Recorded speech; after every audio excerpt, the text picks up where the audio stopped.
በሚቀጥለው የ2018 አዲስ ዓመት አብዛኛዎቹ የኢትዮጵያ የንግድ ባንኮች በቀላሉ ብዙ ገንዘብ ሊያበድሩ የሚችሉበት እድል ወይ ደግሞ የሚችሉበት ሁኔታ ካሁኑ እየተፈጠረ እንደሆነ ሰሞኑን ከብሔራዊ ባንክ ተሰምቷል።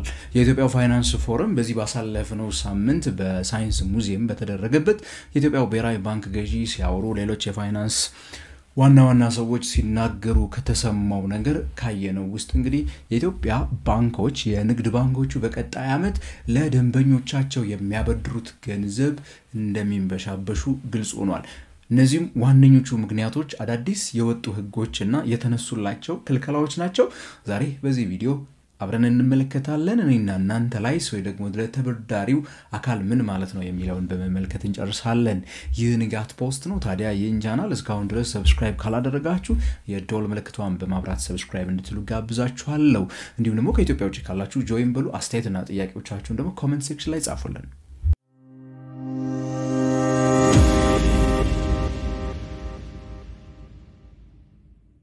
የኢትዮጵያ ብሔራዊ ባንክ ያዘጋጀው የኢትዮጵያ ፋይናንስ ፎረም በዚህ ባሳለፍነው ሳምንት በሳይንስ ሙዚየም ስለመደረጉ መቼስ በተደጋጋሚ በተለያዩ ሚዲያዎች ላይ ሰምታችሁ ሊሆን ይችላል። በዚህ ውስጥ ከተገለጹት ውስጥና የብሔራዊ ባንክ ገዢው በአጽንኦት ሰጥተው ካወሩት ነገር ውስጥ አንደኛው እንግዲህ በሚቀጥለው ዓመት በኢትዮጵያ ውስጥ የሚገኙ ባንኮች 100 ቢሊዮኖች የሚቆጠር ተጨማሪ ገንዘብ እንዲያበድሩ አቅም የሚሆናቸው ነገር እንደሚፈጠር ተሰምቷል። እርግጥ ነው ካሁን ፊት ነግሬያችሁ አውቃለሁ። ኢትዮጵያ IMF ከተስማሙት ስምምነት ውስጥ አንዱ ባንኮች ላይ ያሉ እነዚህ አሳሪ የሚመስሉ በጣም ብዙ አይነት ክልከላዎች ነበሩ።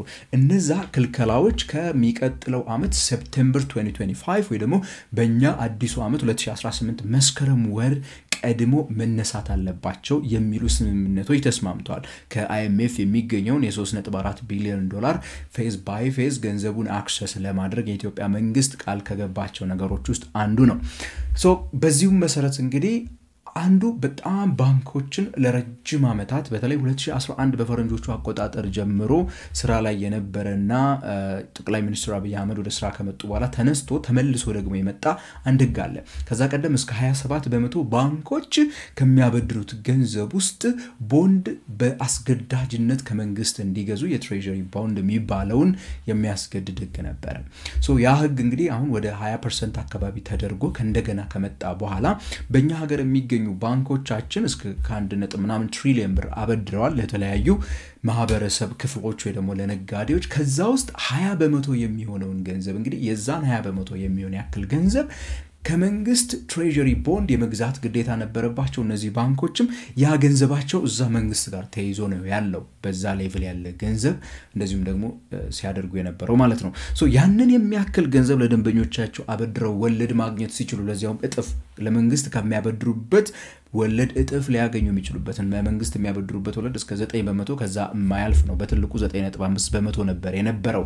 አሁን እንደምናውቀው የትሬጀሪ ቢል ዋጋ 14 15 16% እንደገባው ሳይሆን በ8 እና በ9% ነበር መንግስት ሲበደራቸው የነበረው በአስገዳጅነት ማለት ነው። በሚቀጥለው ዓመት ከመስከረም ወር ጀምሮ እንግዲህ የሚሆነው ነገር ምንድነው ማለት ነው? እነዚህ ባንኮች በቢሊዮኖች የሚቆጠሩ ገንዘቦች ለምሳሌ በዚህ ዓመት ለደንበኞቹ 100 ቢሊዮን ብር ያበደረ አንድ ባንክ ምን ነበር ያደረገ የነበረው? ቢያንስ ወደ 20 ምናምን ቢሊዮን ብር ከመንግስት ቦንድ መግዛት ነበረበት ማለት ነው። የዛን 20% የሚሆን ያንን 20 ቢሊዮን ብር በሚቀጥለው ዓመት 120 ቢሊዮን ማበደር ይችላል ያለ ምንም ተጨማሪ እንትን ማለት ነው። ያንን አይነት ቻንስ ለሁሉም ለ31ዱም ለ32ቱም ባንኮች የንድል በሚያገኙበት ሰዓት እንግዲህ ሰፋ ያለ የብድር አቅርቦት ገበያ ላይ እንዲኖር ያስችላል። ስለዚህ ቤቶች ለመግዛት አስባችሁ፣ መኪና ለመግዛት አስባችሁ፣ ንግዳችሁን ለማስፋፋት አስባችሁ እየተጠበቃችሁ ላላችሁ ሰዎች ይሄ መልካም ዜና ሊሆን ይችላል ማለት ነው። ምክንያቱም ባንኮቹ ሰፋ ያለ የገንዘብ ፑል ያገኛሉ። ያንን ገንዘብ መቼስ ይዘውት መቀመጥ በራሱ ኪሳራ ስለሚሆን ግዴታ ማበደር ስላለባቸው ማለት ነው። እርግጥ ነው የመንግስት ሰነዶች አሁን አዋጭ ሆነዋል 16% 10% ከመሆናቸው የተነሳ እነዚህ ባንኮች ለኔና ለናንተ ለደንበኞች የሚያበድሩበት ዋጋ ዝቅ ይላል የሚል እምነት የለኝም። ዋጋው ውድ ሊሆን ይችላል፣ የወለድ መጣኔያቸው ከፍ ሊል ይችላል። ምክንያቱም አሁን መንግስት ከገበያው ጋር ተወዳድሮ ስለሆነ የሚበደረው ለመንግስት ብድርን በሚያበድሩበት ሰዓት የተሻለ አዋጭ ዋጋ ሊያገኙ ይችላሉ። ያለ ምንም ሪስክ ለመንግስት ሊያበድሩ ይችላሉ። ያኔ ለሱ ሊያበድሩ ይችላሉ። ስቲል ግን ሰፋ ያለ ገንዘብ ከዛ ባለፉት ጥቂት ዓመታትም እንዲሁ ደግሞ ባንኮች ላይ ተጭኖ የነበረው የብድርን መጠን የማሳደግ 14% ነበረ በዚህ ባሳለፈው ዓመት ወደ 18% ከፍ ተደርጎላቸዋል ያም የሚነሳ ነው የሚሆነው ግዴታ ማለት ነው ምክንያቱም ኢትዮጵያ እንግዲህ ምን እያለች ነው የዓለም የንግድ ድርጅት አባል ለመሆን በ2026 ነው እየተደራደረች የምትገኘው በሚቀጥለው ዓመት ለመሆን ያሰበች ነው ከዛ ባለፈ የውጭ ሀገር ባንኮች በሚቀጥለው በፈረንጆቹ ዓመት በዚህ በ2025 ማለት ነው መጨረሻ ሳይደርስ በፊት የውጭ ሀገር ባንኮችም እንደሚገቡ እየተነገረው እነዚህን ምናደርግ ከሆነ እንደዚህ አይነት ሪስትሪክቲቭ የሆኑ ክልከላዎች አይፈቀዱም በዓለም የንግድ ህግ ውስጥ ማለት ነው ሶ የንግድ ስምምነቶች እነዚህን አይነት ነገሮችን ስለሚከለክሉ ውድድር ክፍት መደረግ ስላለበት አንድ ከኬንያ ሀገር የሚመጣ ባንክ ከኢትዮጵያ ካሉ ባንኮች በተለየ መልኩ ትሪት የሚደረግ ከሆነ ለምን ብዙ ገንዘብ ይከፍላል ታስታውሳላችሁ አይደለ አው ለምሳሌ ሳፋሪኮም ያን ሁሉ ሚሊዮን ዶላር ከፍዬ ኢትዮጵያ ውስጥ እየተጎዳው ነው ለምሳሌ መንግስት ቴሌም ብቻ ለቴሌ ብርን ፊውል እንዲከፍሉ ያደረገ እኔን አላደረገኝም ይያለ ብዙ ጊዜ በተለያዩ መልኩ ሎቢ ያደረገን ቢሆን ወደ እነዚህ ነገሮች መምጣት ጀምሯል ኢንቨስትመንት መሳብ የምንፈልግ ከሆነ ባንኮች መተውኛ ሀገር ስራቸውን እንዲጀምሩ ዓለማችን ላይ ያሉ ትልቅ ሱፐርማርኬቶች ለምሳሌ እነ ካራፉር ወይ ዎልማርት ኢትዮጵያ ውስጥ መተው ሪቴልን ጆይን እንዲያደርጉ ከፈለግን የተለያዩ ሪቴሎች ልብስና የተለያዩ ነገሮችን የሚሸጡ ትልልቅ ሪቴለሮች ለምሳሌ ወደ ኢትዮጵያ እንዲመጡ የምንፈልግ ከሆነ ሶ ምን ማድረግ አለብን ውድድሩን እኩል ማድረግ ሜዳውን እኩል ማድረግ ስለሚኖርበት ብሔራዊ ባንክ በሚቀጥለው ዓመት እንግዲህ በባንኮች ደረጃ በፋይናንስ ተቋማት ደረጃ ያሉ እንደዚህ አይነት ክልከላዎችን በተቻለ መጠን ለማንሳት ነው ማለት ነው የሚሞክሩት ሶ በዚህ የተነሳ እንግዲህ ኢኮኖሚው ላይ የገንዘብ መጠን ትንሽ ለቀቅ ሊል የሚችልበት እድልና እናንተ ንግዳችሁን ለማስፋፋት ቤትና መኪና ለመግዛት or አዳዲስ ንግድ ለመጀመር አስባችሁ ብድርን ከባንክ እየጠየቃችሁ ከገንዘቡ ጥረት የተነሳ ባንኮቹ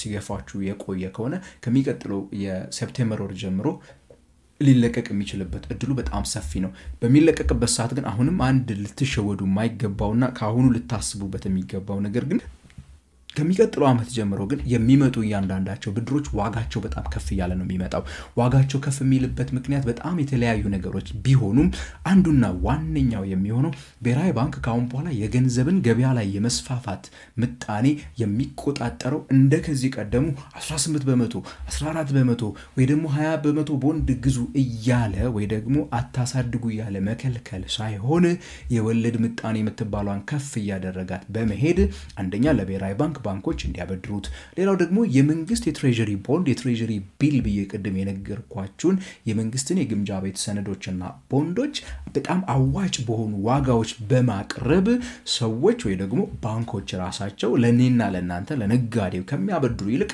ለብሔራዊ ባንክ እንዲሁም ደግሞ ለመንግስት እንዲያበድሩ ይበልጥ በማነሳሳት ዋጋውን ምን ያደርጋል ማለት ነው ሶ ለመንግስት በ16% በ17% አበድረው እንደሚመለስለት እርግጠኛ የሆነ ባንክ ለናንተ ሜቢ 22 ከፈሉ ይላችሁ ይችላል ከዛ እያለ ሊያደግ የሚችልበት እድል ይኖራል ይሄንንም ኮንሲደር ማድረግ ግዴታ ነው የሚሆነው እንግዲህ ስለ ብድር መለቀቅና ስለ ብድር ገበያ ላይ በነጻነት ሊመጣ ይችላል የሚለው ነገር በመታሰቡበት ሰዓት ይሄንን ሁሉ ጊዜ ማሰብ መቻል አለባችሁ እቅዳችሁንም ከዚህ አንፃር ልታስማሙት ይገባልላችሁ ነው የተወደዳችሁና የተከበራችሁ ተመልካቾቼ ታዲያ ስለ ፋይናንስ ቢዝነስ ካፒታል ማርኬት ምንም ጥያቄ ቢኖራችሁ እዚህ እታች ኮሜንት ሴክሽን ላይ ብትጽፉልኝ የቻልኩትን የማቀውን ያክል ለመመለስ ዝግጁ ነኝ ይህን ቻናል ሰብስክራይብ ካላደረጋችሁ የዶል ምልክቱን አብሮ ሰብስክራይብ በሉ እንደዚህ አይነት ቪዲዮዎች በየጊዜው ይደርሷችኋል ስለ ፋይናንስ ኢትዮጵያ ውስጥ የሚፈጠሩ ስለ ካፒታል ማርኬት እና ቢዝነስ ኢንቨስትመንት ጉዳዮች በቀላሉ እንድትረዱ እናግዛችኋለን እስከ ቀጣይ ሌላ የፋይናንስ ፕሮግራም ታዲያ የፍሬያማነት ሳምንት እንዲሆንላችሁ እየተመኘው